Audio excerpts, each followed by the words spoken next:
नमस्कार बंधुरा नीतुर बेंगली किचेने तुम्हारे सबाइके स्वागत। आज के आमी बाटार चिकेन रेसिपि तुम्हादेर काछे शेयर करब किभाबे तैरी करते हबे। এই বাটার চিকেন রেসিপিটা তৈরি করার জন্য আমি এখানে কি কি উপকরণ নিয়েছি তোমাদেরকে প্রথমে দেখাই। এখানে দেখো অল্প পরিমাণে আদা আছে, আর এখানে ছাড়ানো রসুন আছে, এখানে লাল কাঁচা লঙ্কা আছে। এখানে তোমরা লাল কাঁচা লঙ্কার বদলে তোমরা সবুজ কাঁচা লঙ্কাও তোমরা ব্যবহার করতে পারো। এখানে টমেটো কেটে রেখেছি, এখানে কাজু আছে, লাল শুকনো লঙ্কার গুঁড়ো আছে, দই আছে, আর কেটে রাখা পেঁয়াজ আছে। এখানে 1 চামচ পরিমাণে লবণ দিয়ে দিচ্ছি, 1 চামচ পরিমাণে শুকনো লঙ্কার গুঁড়ো দিচ্ছি। তোমরা কিছুটা টক দই দিয়ে দেবো। এবার এগুলোকে সব একসাথে ম্যাগনেট করে রাখা হবে। এগুলোকে সব একসাথে ভালোভাবে মিশিয়ে 1 ঘন্টার মতন ম্যাগনেট করে আমি রেখে দেবো। গ্যাসে আমি কড়াই বসিয়ে দিয়েছি। এদিকে আমার কড়াই গরম হয়ে গেছে, এর মধ্যে আমি এবার বাটার দিয়ে দেব। এবার আমি কিছুটা আদা দিয়ে দেব। এবার ছুলে রাখা রসুনগুলো দিয়ে দেব।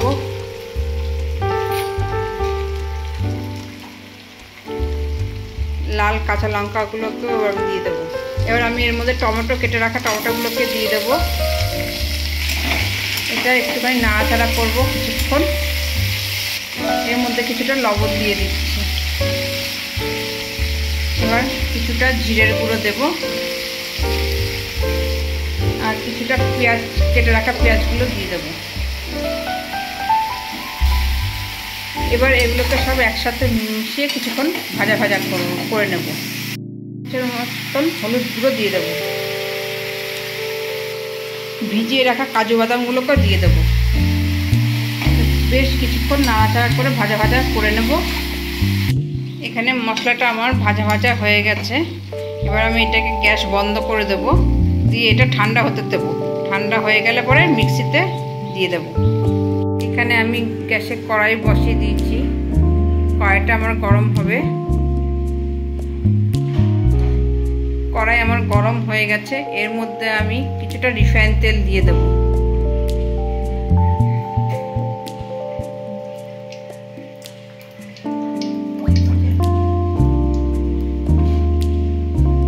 তেলটা আবার কিছুক্ষণ গরম হতে দেব ভালো করে। এখানে আমার তেল গরম হয়ে গেছে। এবার ম্যাগনেট করে রাখা চিকেনটা আমি এক এক করে এবার ভেজে নেব। এখানে কিন্তু আমি 2 কেজির মতন চিকেন নিয়েছি। চিকেনের পরিমাণটা তোমাদের মতন করে তোমরা নেবে। ওদিকে আমার চিকেনটা ভাজা হচ্ছে, আর এদিকে ভেজে রাখা মশলাটা আমি এবার মিক্সিং জারে দিয়ে দেব।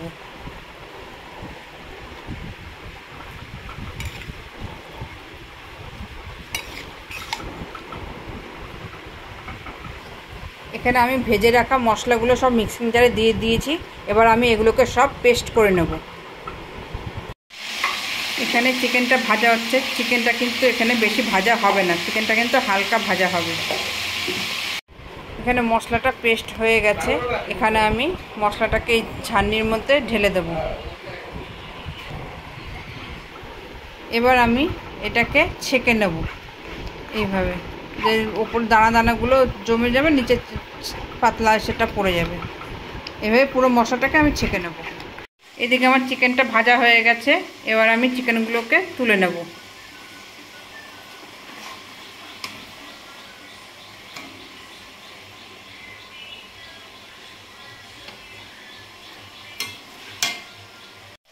ভেজে রাখা মাংসর তেল আমি তুলে নিয়েছি। এখানে সামান্য অল্প পরিমাণে আছে।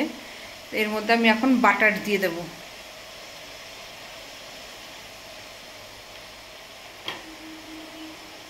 এর মধ্যে এবার গোটা এলাচ আর দারচিনি দিয়ে দিচ্ছি। এবার দিয়ে নাড়াচাড়া করে নেব। পেস্ট করা ছাঁকনিতে ছাঁকা মশলাগুলো এবার আমি দিয়ে দিচ্ছি। এখানে আমি কিছুটা লবণ দিয়ে দেবো। 2 চামচের মতন লবণ অ্যাড করব।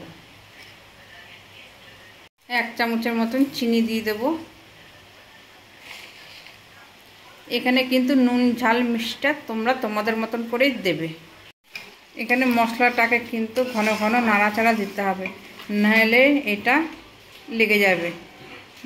গ্যাস কমিয়ে এটা নাড়াচাড়া করবে। ভেজে রাখা চিকেনগুলো এবার আমি সব এর মধ্যে দিয়ে দেব।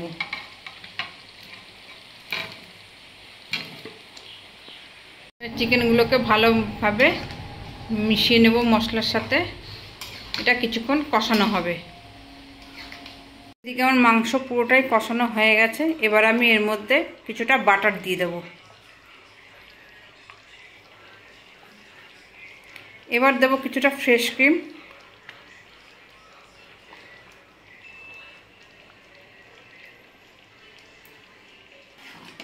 এবার এটাকে কিছুটা নাড়াচাড়া করে নেব, একসাথে মিশিয়ে নেব নাড়াচাড়া করে।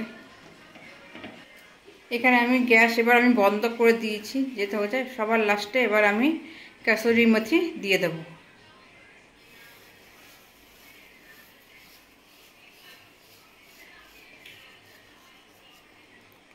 কাসুরি মেথিটা এখানে একটু বেশি পরিমাণেই লাগবে। কাসুরি মেথি আমার দেওয়া হয়ে গেছে। এবার আমার এখানে রান্না আমার কমপ্লিট। এটাকে আমি এবার ঢাকা দিয়ে রেখে দেব। চ্যানেলটা সাবস্ক্রাইব করে শেয়ার করে দেবেন।